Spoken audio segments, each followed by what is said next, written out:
There's a lot of crocodiles there that hang around there. Usually when the tide's pushing up over the concrete crossing, it's quite scary. Quite a few people have been taken by crocodiles there over the years. Yeah, she's getting higher. And she's up, and she's roaring.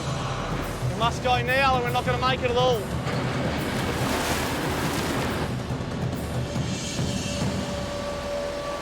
Searing heat and rugged dirt roads. Only the toughest of truckers brave the brutal conditions of Queensland's Cape York Peninsula. That's me. I love it. I love my truck.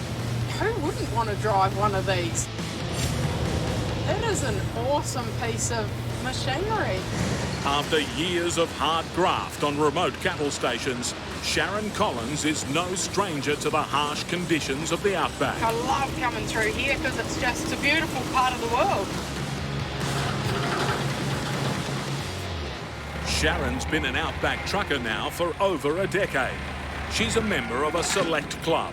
Female drivers make up just 2% of all the truckers in Australia. Righto, I've found a job that I really love doing. Being a truck driver, yeah, it is a male-dominated industry. There's the odd few that feel intimidated by us coming into their area, but 99% of the blokes that I've dealt with are fantastic. Sharon's loading up with urgent feed supplements for Coolatar Station, a massive 420,000-acre cattle property in far north Queensland's remote Cape York Peninsula.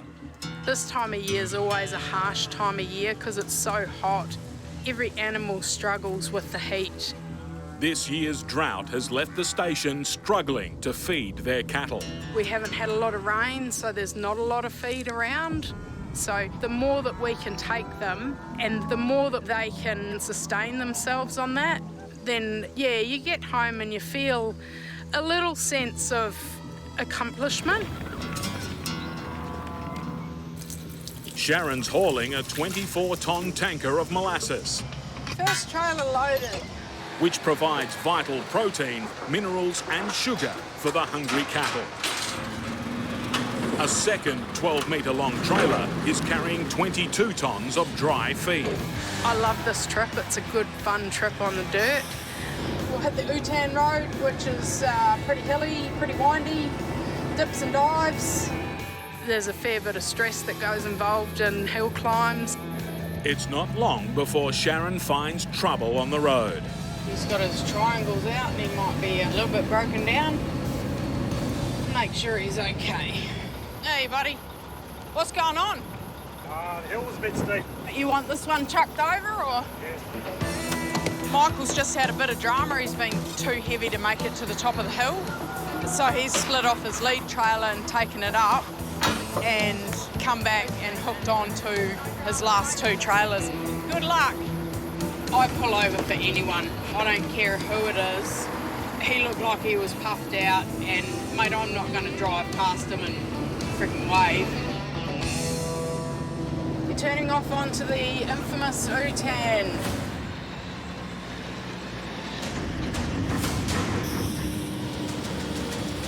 Here it is, the dirt.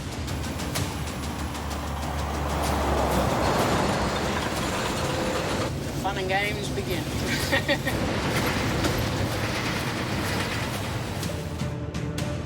This section of the road is quite rough. You've got to watch the big old boulders in the middle of the road. Oh, I thought I missed that. It's just hard work on the gear. You could buckle a rim if you hit it too hard, pop a tyre, especially if you do something out here. You don't always have the spares on supply. You just got to do what you got to do in the bush to get your job done, get your load delivered and get home again. The rough conditions have been tough on the cargo and the truck. I've got a bag that looks like he's moving, so I'll have to pull up and have a look.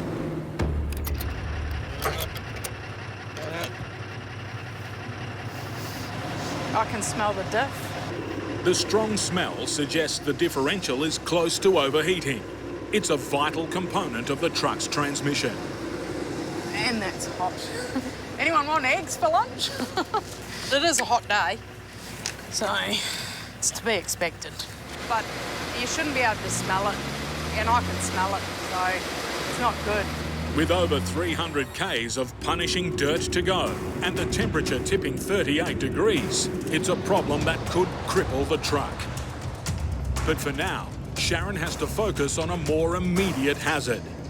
Yeah, this is a fairly significant crossing. It's fairly steep and windy, so you can't hit it running. Outback cattle stations are so big, they're mostly unfenced, leaving cattle to roam free. Mate, we've got to be careful of those because they are what do big damage to the truck if we hit something like that. Thanks, old girl. Sharon's missed the cattle, but she's also missed a gear.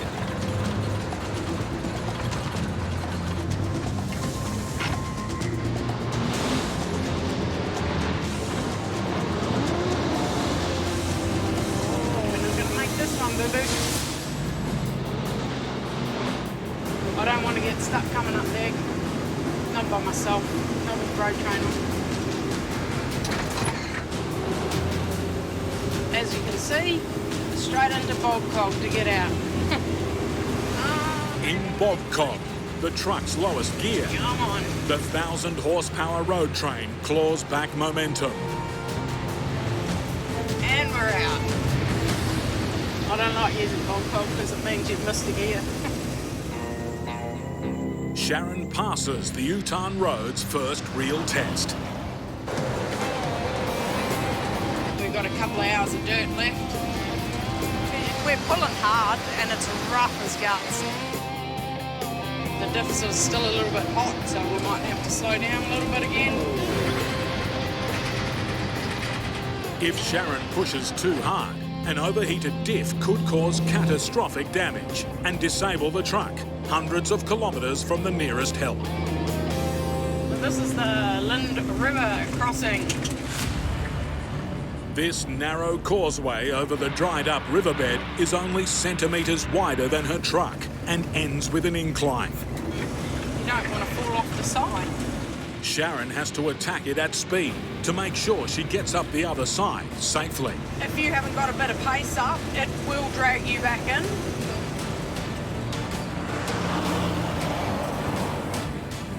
Sometimes it's not good to look in the mirrors, just keep going and go for it.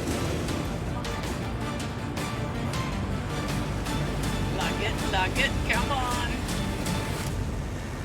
We did that one a little bit better, we got out without bogged. Excellent. Between Sharon and her destination, there's one last challenge. Wow, this is just bull dust. Throw my diff locks in and hope for the best. The diff lock makes all Sharon's wheels turn at the same speed, increasing her traction. Bull dust is like talcum powder. It's just very, very fine, but it's really slippery and you just got to pick a track. You can get dry bogged if you're not careful. You just got to make sure that you got enough pace up, but not too much that you're going to break stuff. I don't want to slow down too much because there's no one out here to pull us out. So we've got here, we've done quite well actually. Yeah, we've done really well. As night falls, Sharon navigates the track onto the station, parking up, ready for unloading at dawn.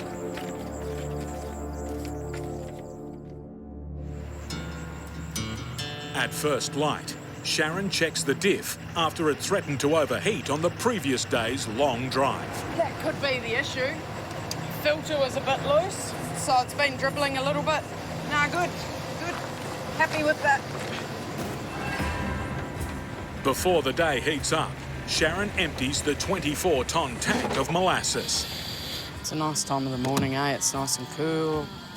So molasses with rumensin and protein, which is a supplement that cattle seem to like. Molasses is high in protein, minerals and sugar and provides valuable energy for the drought-stricken cattle. Each feed tub holds just under a tonne of molasses. Hey, boo-boo. There's little babies popping up everywhere. The molasses is a lifesaver. You do it every week and you see the same little weaners. You come out here and they come racing up.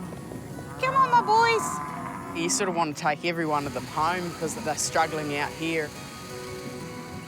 That's done. Molasses for the day is over. Next up, we will go and see the guys at the station and get them to unload the dry lick on the lead trailer. 50 million wieners, one tub. Dude, spread out. Grab one each. With the drought reducing the cattle's protein levels, the sacks of dry feed supplement, high in phosphorus, give them a much-needed boost. We've found someone to unload the wet season lick, and that's it. That's the end of this load. Leaving Kalata and dropping into the Mitchell River. Old Skippy heading for a drink. Good croc country up here. There's plenty of crocodiles. There's no swimming in the water. Just have a look for crocs. Can't see any today, but I don't really want to see any because I'm going to stop and get out and just wash off the molasses and wash my signs. Oh, you generally won't see a croc if he's under the water. He'll be watching you.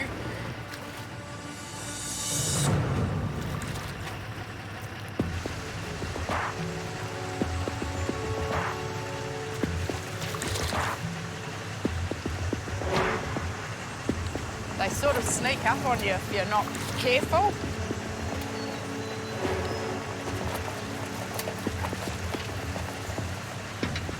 Mate, you don't want to hang around. Can't see anything down there, but yeah, you're not sure if it's a fish or it's somebody watching you wanting to bite, so let's get out of here before we get eaten. The whirly winds are a good indication that it is starting to heat up. The thermals change and ground temperature, and they'll go hundreds of metres up in the air. With her load fully delivered, Sharon's rig is lighter, but the Utan road is just as tough on the return as the journey to get here. This is a section of road that's deteriorated really, really badly. So I call this the which ways, because it's whichever way you can go. There's bull dust everywhere, and I'm actually going to get off the road because that looks pretty deep out there. Like that'd be 3 foot of just solid bull dust, and you're quite likely to get bogged out there. There's no visibility whatsoever behind me, but I'm skidding around a fair bit. Where do we go? Where do we go? Where do we go? Pick a spot, any spot. Go this way. I don't know. It's pretty bad, eh?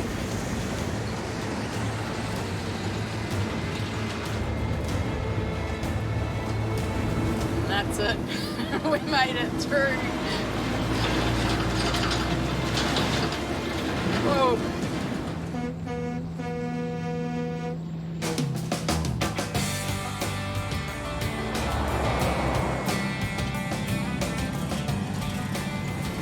It's a fair steep hill, but we're empty, so it's not too bad. Yeah, a little bit rough coming out of there. A bit of a bump, but all good. I love coming through here because it's just peaks climbing out of nowhere. Like you see that and you just go, wow, I want to climb that. My body's a little bit wrecked after smashing over the dirt for so long. 400 and something k's out west and 400 and something k's back east. So yeah, it'll be nice to unhook the trailers, have a nice hot shower and tootle off and see my little boys.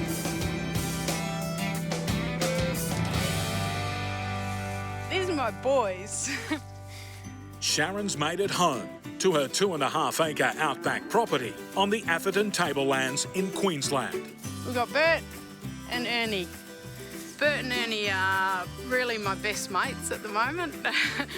They keep the grass down. I probably feed them too much, but that's just me being soft and making sure that they've got enough to keep them right while I'm away. Mummy's got to go to work. Be good. In the Darwin depot of Nighthawk Transport, there's a frantic loading operation underway. Last one just going in now. It's the week before Christmas. Couple of lazy boys, eh? Someone's going to have a good Christmas. Truck driver Bevan Jeffrey is getting ready to play Santa to a handful of remote communities, 800 kilometres away. Yeah, all the kids at Lumbwa will be relying on me to get out there, get all their toys there, keep them happy. Remote community probably holds about 500 people. It's only accessible 6 months of the year, pretty much. The other 6 months is pretty wet. It's the last supply run before Christmas, and Bevan's boss and company owner Jocelyn Dunning I put that one on top of that one, Bevan, I reckon. has him loaded up with anything and everything. We'll have Christmas trees, we'll have groceries of all kinds, Dry food, freezer food, milk, fruit and veg. prezzies for the kids and that, There's building products, there's wheelbarrows, there's doors, paint for the painters. anything and everything because we're a general freight carter. But in Northern Australia, the festive season is also the start of the wet season. Yeah, the weather on the top end, like it's unpredictable. Like today is nice and hot, sunny. Tomorrow could be different, like rain, pissing down rain when we get out there. We hope it doesn't rain. Worst case scenario, if we got a major downpour, he would get stuck out there, and if we had to get the truck out, if we thought it's not going to dry up in a couple of weeks enough to get it out, we would have to pay for it to come out on a barge, and it could cost us anywhere between 50 and 100 grand to get that truck out. The road Bevan will be taking is dirt for more than 150 kilometres. On a good day, to do 149 k's takes us 4 hours. On a bad day, it'll be around 6 or 7 hours. And that's pretty much crawling along. You can get out and walk beside your truck. Can be pretty rough, bull dust holes, there's river crossings, so depending on the weather, it can be pretty touch and go. I'm just going to decorate my truck for the little kids out in the communities. Yeah, I hope the Tencel survives the journey. We don't drive through much rain. It looks pretty good, eh? Looks like Christmas. Fueling up isn't a quick job either. Fridges hold about 200 litres each. Bevan needs enough to get him there and back. Yeah, the prime mover holds 1,800, so it's at 2,200 litres all up. They're putting on pretty much $3,000 worth of fuel, yeah, to do this trip. By the time he heads off, the clouds have darkened. There's a few big storms up ahead. Looks pretty fierce. Could rain any time, I reckon. Bevan has his own family to play Santa to, but if the sky keeps turning black, he may not get the chance. We might not get back home for Christmas. Might be stuck out there for a week or so. Yeah, this time of the year, like December onwards, the next 3 or 4 months, it's like real hot and builds up out in the bush a lot. And the rain can come from pretty much anywhere. If it's raining like this on the remote dirt road he's heading for, he's in trouble. So hopefully it doesn't rain on the road what we're going on to tomorrow. It's just all dirt and a lot of black soil.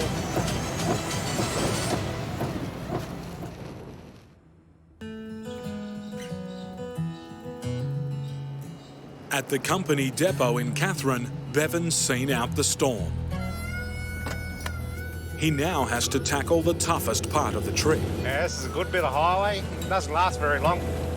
He's heading deep into the wilds of Arnhem Land, on alert for stray animals, hoping that after last night's rain, his road is nothing like this. Another supply run further north. Once he turns off the main north-south highway, conditions get worse quickly. The road narrows to a single lane. Big rigs travelling at speed, sharing the smooth stuff. Other road trains, probably a little bit scary when they come up to one. Squeezing past each other with nothing to spare. Yeah, he done the right thing. Bevan isn't just playing Santa on this pre-Christmas run. He's also the postman. Yeah, first drop-off. Flying Fox Station. It's so remote, he just leaves the delivery out in the open by the side of the road.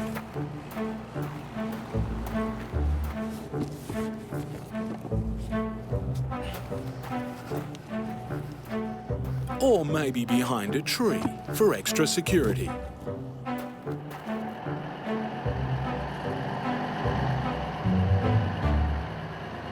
Bevan's next challenge is a notorious river crossing. There, you've got to make sure you call up before you approach it.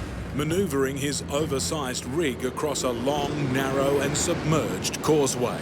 It's really slippery. You've got to slack your gear before you get onto it. It's a river you don't want to get stuck in. Yeah, the trailer slips off the crossing. They're in pretty big trouble. Some big lizards in there. And by lizards, I mean big saltwater crocodiles, 4.5 metres plus, bigger. And so I'm going to be very careful crossing this river because I don't want to become a crocodile's lunch today and get home for Christmas. All the trucks are parked up there, we'll let you through. Oh, yeah, thanks, Edmund. The submerged causeway is slippery and narrow, The trailer could easily tip over sideways. demanding caution in a regular vehicle. Extreme caution when you're navigating a road train. If you do slip off, you'll be stuck here until after next wet season, I reckon. And a stuck truck could be the least of your worries. The river is home to saltwater crocodiles.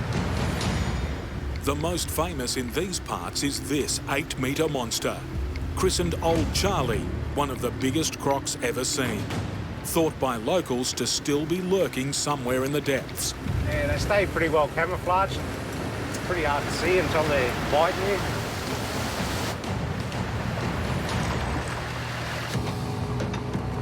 They're making our first big drop-off. It's a short detour to the small settlement of Urapunga. No one is happier to see him than hamburger chef Tiny. Without him, we're buggered, mate. We're like waiting on smokes and drinks, Ice cream. everything. If he don't come, well, then people go hungry. But yeah, a few toys for the kids. That'll make them happy. We need him. If it wasn't for Bevan, we'd pretty much all be starving. But all the Christmas goodwill is costing Bevan time. With extra deliveries to do, he's hours behind schedule as he heads for the township of Nooka. Very late. There it comes. When Bevan finally arrives, the community is waiting. 15 customers turn up all at once. All ask me the questions at once. Does your head in a little bit. Nearly need a secretary. Bevan has to keep things moving. Yeah, this is the best bit, unloading. He wants to get going before dark. Yeah, the track, it's pretty hard to negotiate night time. Like, there's a lot of, it's pretty windy and a lot of sharp corners. Taking out 2 trailers. Yeah, you got to have pretty good precision driving. The next 150 kilometres are the wildest, with water buffalo, stray horses and other feral animals roaming about. Bevan needs to get going. But a child's Christmas present looks like messing up his plans. The owner of the quad bike hasn't shown up. Yeah, just looking for a bit of paperwork with a phone number so I can give him a call. They've got that much paperwork, it's unbelievable. Can't leave the quad bike where I am at Nooka because it might get pinched. He doesn't want to be the Santa who didn't deliver. The problem is that I might have to take it back to Catherine and the little boy's going to miss out on a really nice Christmas present. Just when he's about to give up, Hey Daniel, you know who owns that quad bike, that Renell Rogers? Yeah, that's a bit of a bonus. Daniel knows who owns a quad bike and yeah, the little kid's going to be happy tonight. He'll think Daniel's Santa Claus. I think he'll take it down there for him. with light fading fast, Bevan's hours behind schedule. He still has 150 kilometres to go. Yeah, the track, it's pretty hard to negotiate at night time. It's pretty windy and a lot of sharp corners. It's not worth the risk. He'll tackle the last leg in the morning.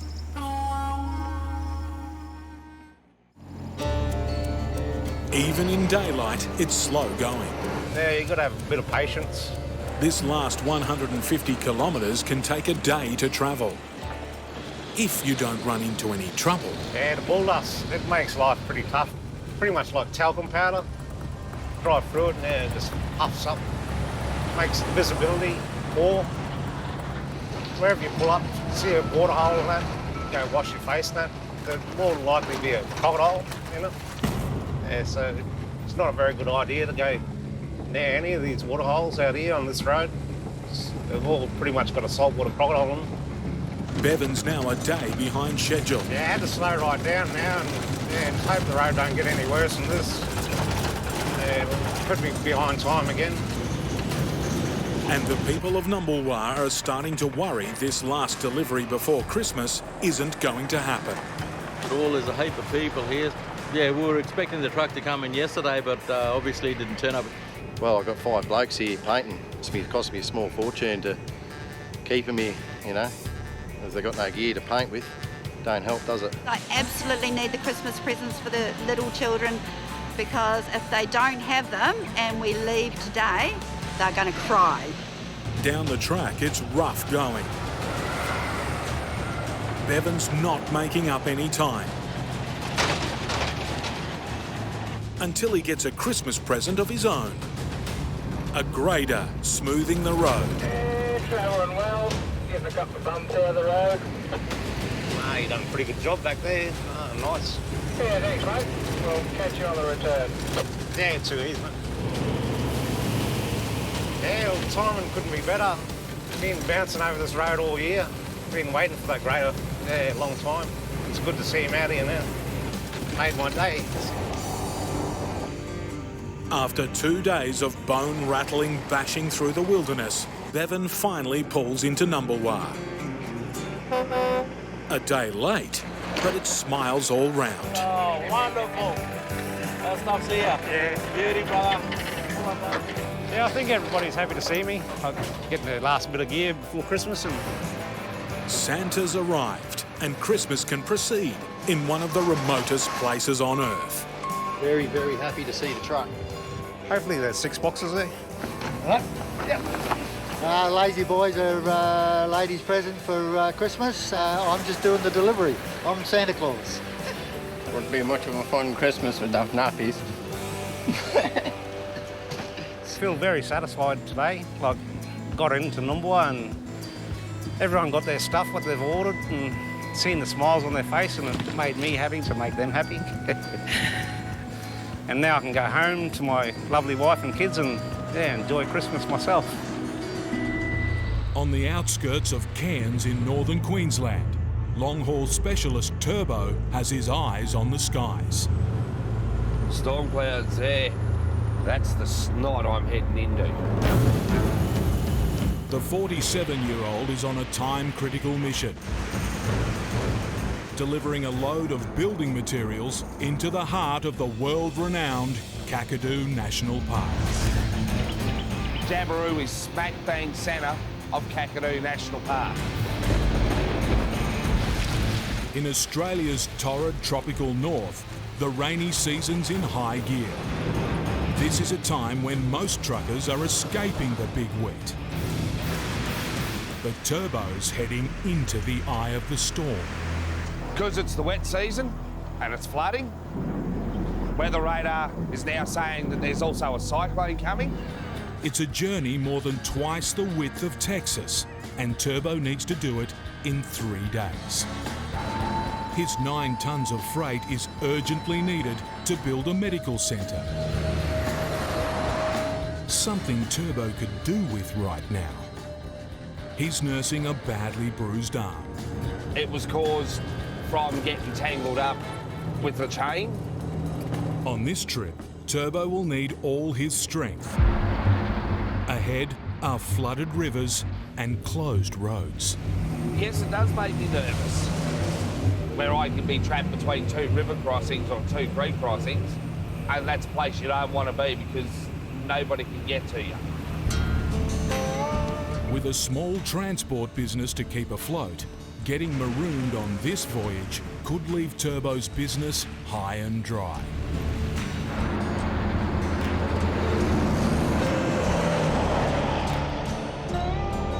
After 16 hours on the road, he's reached the Northern Territory border.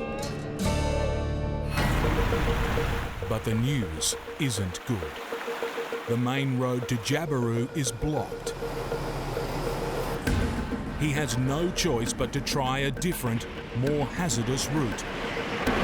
The dirt track of the remote Tablelands Highway.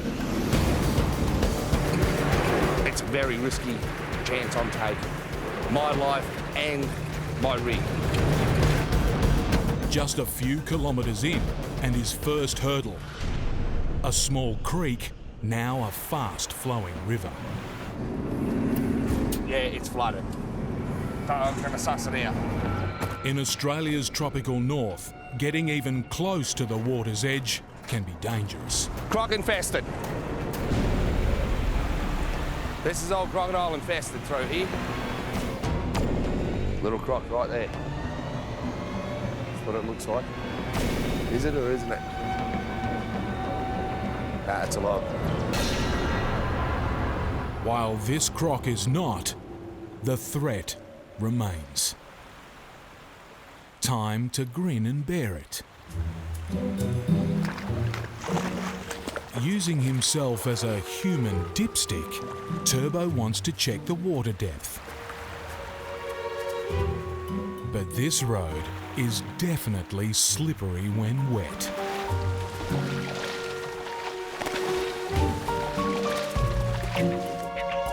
The current was that strong, I had trouble standing up. I got to turn around. That's all I can do.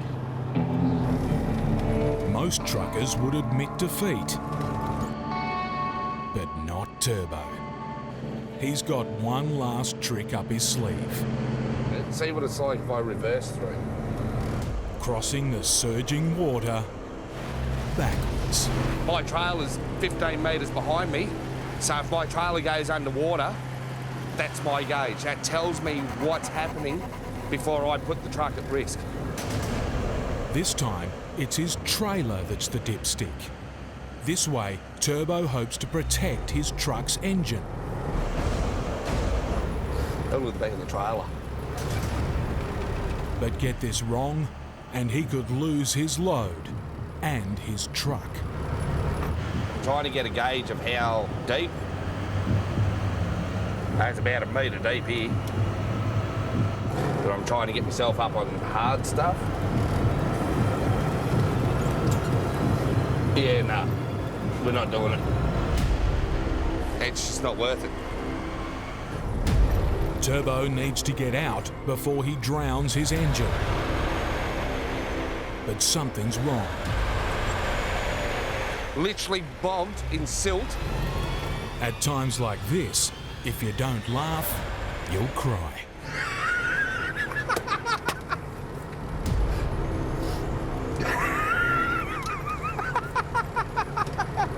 There is a hell of a current on it. It's just pulling you like you wouldn't believe.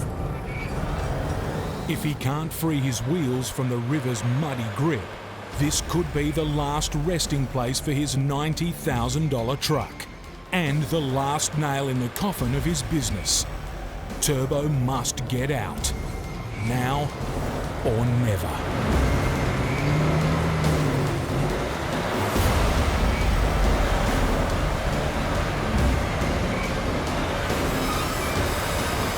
His engine's screaming. Fan belts. Water's up over the motor, like through the bottom of the pulleys. One final push.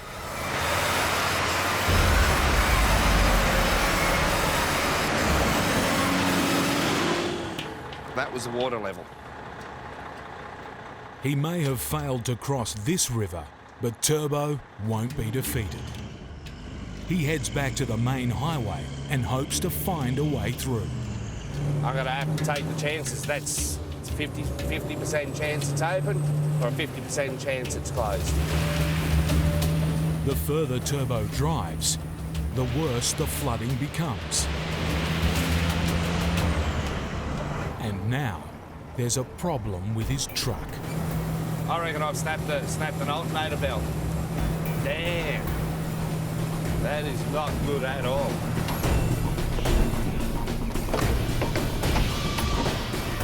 under the bonnet, his worst fears are confirmed. The fan belt snapped. Bit of shit would have flown up with the water and got jammed in it. Without a fan belt to help cool the engine, it could overheat and blow up. I run a risk in $100,000 worth of damage. It's got to be fixed before I go anywhere. And I don't have a spare. But help is at hand. Turbo hitches a ride. From Barkley to Tennant Creek. And in Tennant Creek, he finds his holy grail. New fan belt. That's the old one. Here's the new one. Now I've got to find a ride back. 200 k's.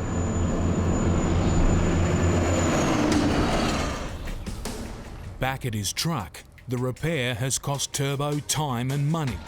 He's more than a day behind schedule. And if he's not careful, the weather could cost him a lot more. I want to get out of here before this friggin' rain hits.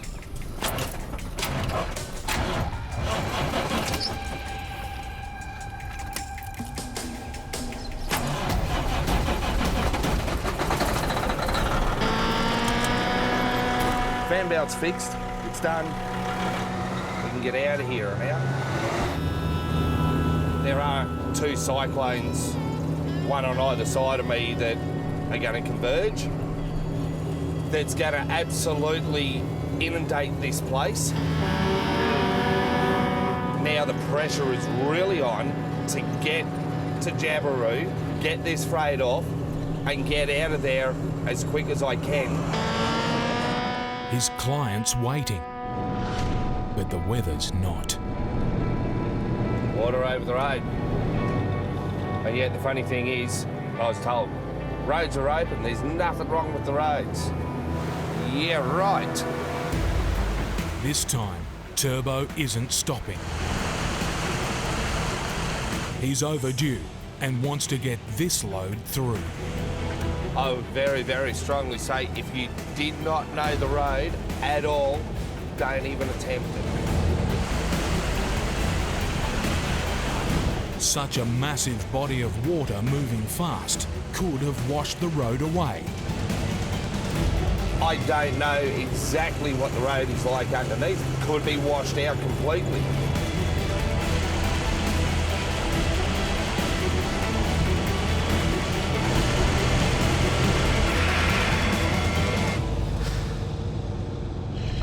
While he's made it onto solid ground, the sky ahead looks ominous.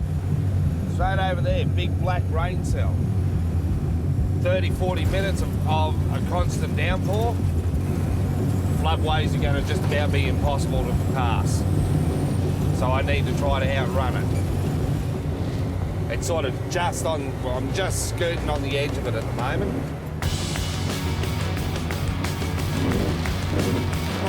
But right now, it's not the weather Turbo needs to avoid. Oh, he's just going to stand there. Trying to get yourself friggin' killed. He's in the clear. Suddenly,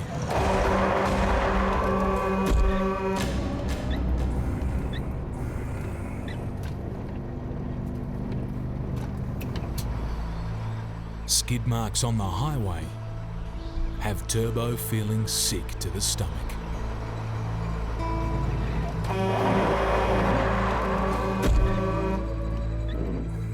Unfortunately, I had one of the small cows come out. I was already backed off, but I had to do the humane thing, just broken legs and shit, do the humane thing, shoot them. I hate seeing animals suffer like that, especially that sort of pain. You hit an animal and you keep driving and let them suffer, that's cruel. It does put a lump in your throat and does make it hard to swallow. It's a sobering moment in what's been a trying journey. But Turbo's finally beaten the floods and made it back to civilization. Now, it's smooth sailing to his destination. Turning on the Crocodile Highway. He's nearly 2 days late, but he's made it. Here it is. It's all in a day's work for this Outback trucker. I'm a winner. I'm always a winner, and I will always beat any obstacle that's ever put before me. Why would you be out playing golf when you can be out here doing this? Cruising around, living the life. It's a territory, it's just a unique place, you know? That's why I love it. On the wild roads of Australia's Northern Territory, 24-year-old trucker Bo Vella is already a 5-year veteran. He did start from a young age. It's his passion. He loves his trucks. He gets in there, he's just in the zone, you know, and he loves it. I'd rather be in the dirt, going up and down jump ups, through creek crossings, wrecking tyres, having fun. Well, this time of year, the fast approaching wet season, we have to be quick because the wet, it don't wait for no one. In Australia's tropical top end, when the wet season hits from November to April, up to 1,700 millimetres of rain falls, turning dirt roads into muddy, impassable bogs. Due to a late delivery, he's already a day behind schedule. They're beautiful. I reckon all up there'd be about $30,000 worth of materials here. You've got to stack it all properly, so they go on the dirt roads. PVC, it just slides very easily. So, more straps, the better. Rough roads aren't the only hazards Bo will be encountering. Cowes Crossing, which we'll go over tomorrow. It's one of the most popular places for tourists to go look at crocodiles. Most I've seen there is 13. Ready for some feed? When he's not trucking, Bo shares his property with 3 water buffalo. We've got Bungie, Caroline, Wendy. Wendy, she's the mongrel one. She's a bit standoffish. Bungie, he's my little boy.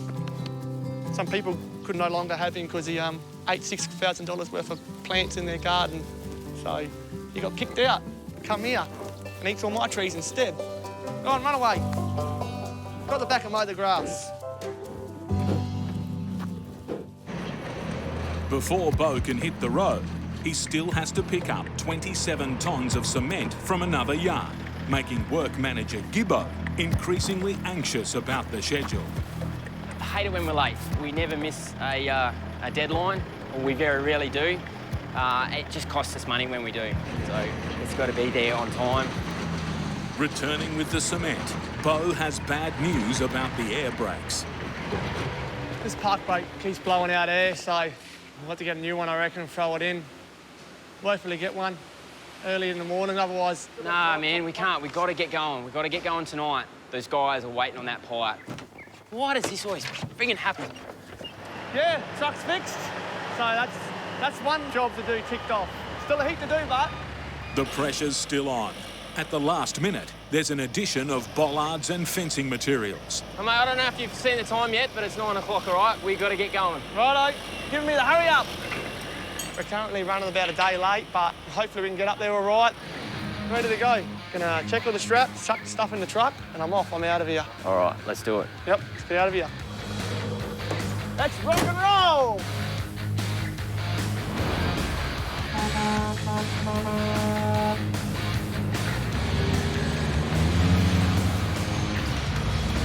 Guinea bound. We thought we weren't going, but we ended up fitting everything on. Got it all jammed on there, and now we can, make tracks. Hopefully if the dirt's in all right condition, and maybe make up a few hours of time anyway. We'll see how we go.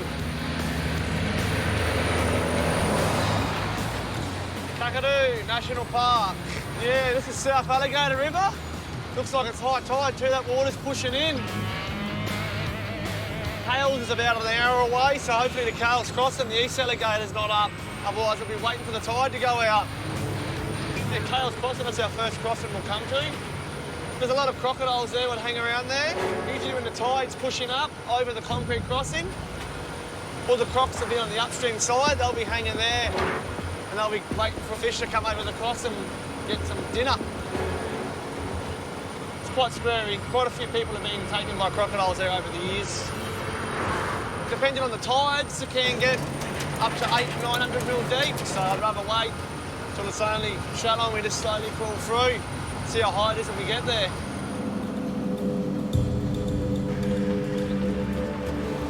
With the water rising, Bo has to make a quick decision. Pull up or push on. If we wait here, we're going to lose a few hours, which we do not need that already with our delay. Yeah, she's getting higher. Yeah, she's up, she's roaring. That's it, we're a bit of a rush, mate. When we get across here, if we leave this another 5 minutes, we're grounded for a few hours. We must go now or we're not going to make it at all.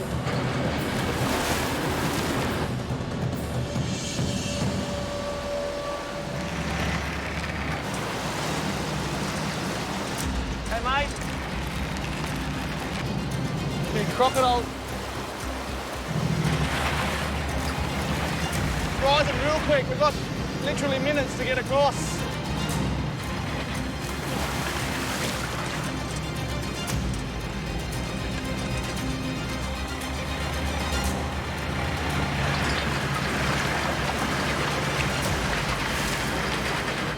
Still fairly deep.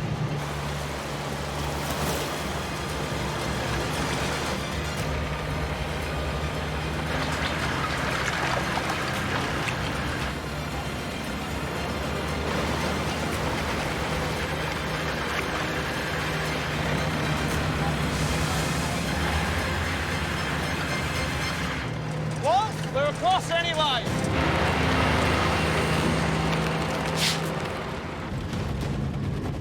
There's no let up as the rough road gets its teeth into Bo's cargo. This first 30k is usually the roughest, so we just gotta battle it out, hope to God nothing falls off.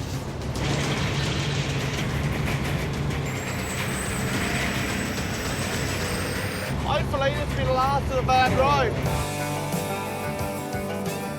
With the worst of the corrugations behind him, Bo can finally relax.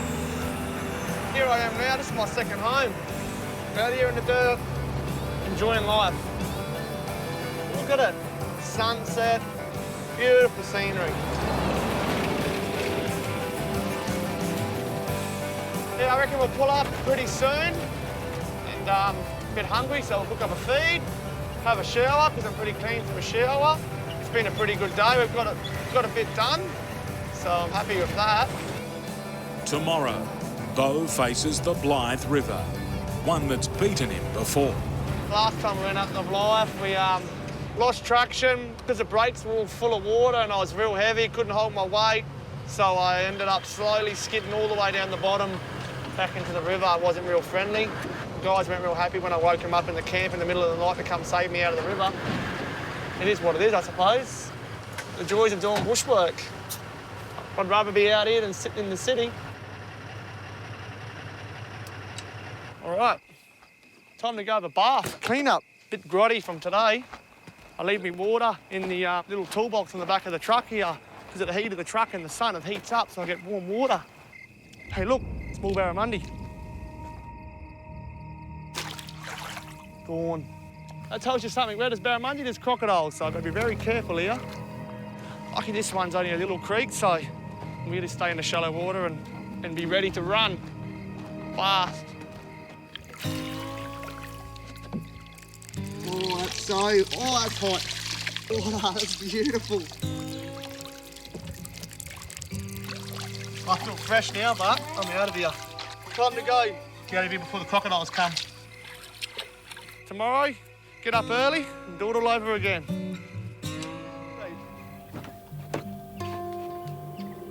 That's the water, sitting where it sits, so that's perfect. Oil's right. Just shut that bonnet and get moving.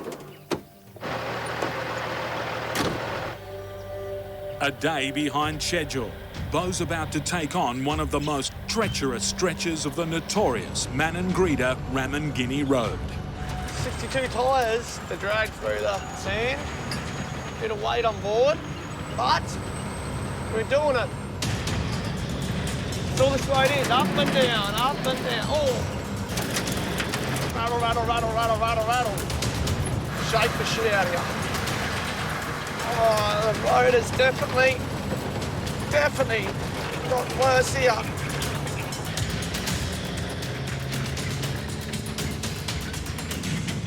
Going through Dreaming Lady now, we've got a snake through it.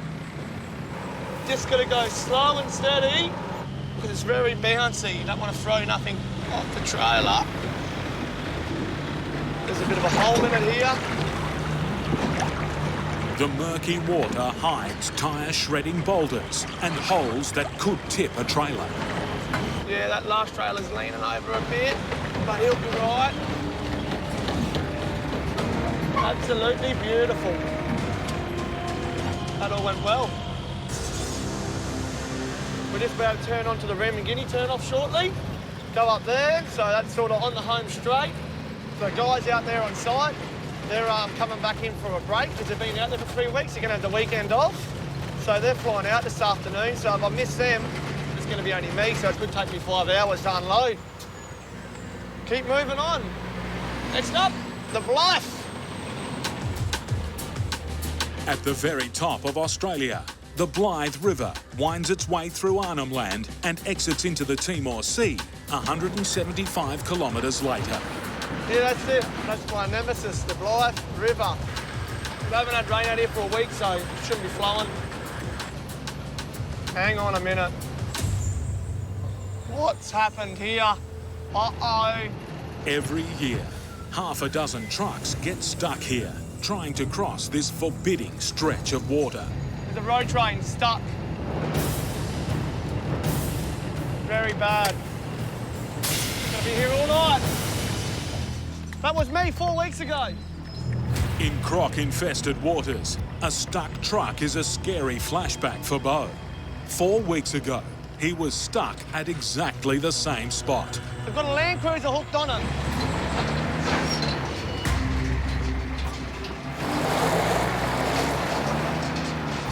That jump up's going to be churned now. We've got no chance of pulling 3 trailers up there. All right, we'll go up, unhook our lead and pull one up, then pull the other 2 up. Old mate in the cattle crates, he's up there all good, all safe, he didn't do any damage. And we're going to try and attempt getting through. We're just going to go slow and steady. First gear, axle locks in, tyres are deflated. Hope for the best. The one problem is this jump up on the other side.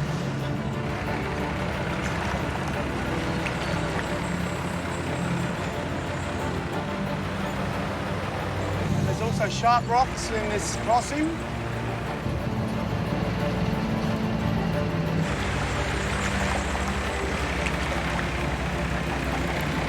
This is it, we're going up.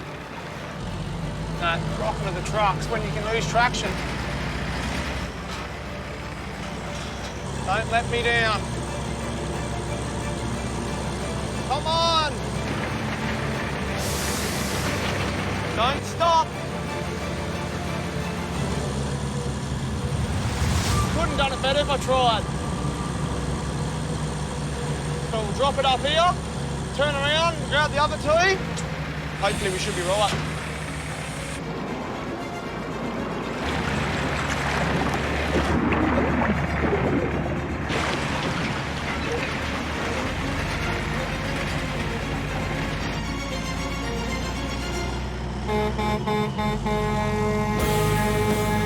Happy days! That's what you call mission accomplished.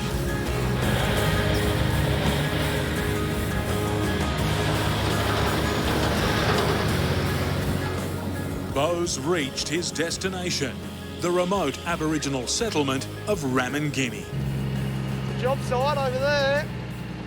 Yeah, there's some people out there by the look of it. They mustn't have flown out yet. Big site. Beau's load will help build 34 brand new homes. Destination. Finally made it. You mob hung around for me.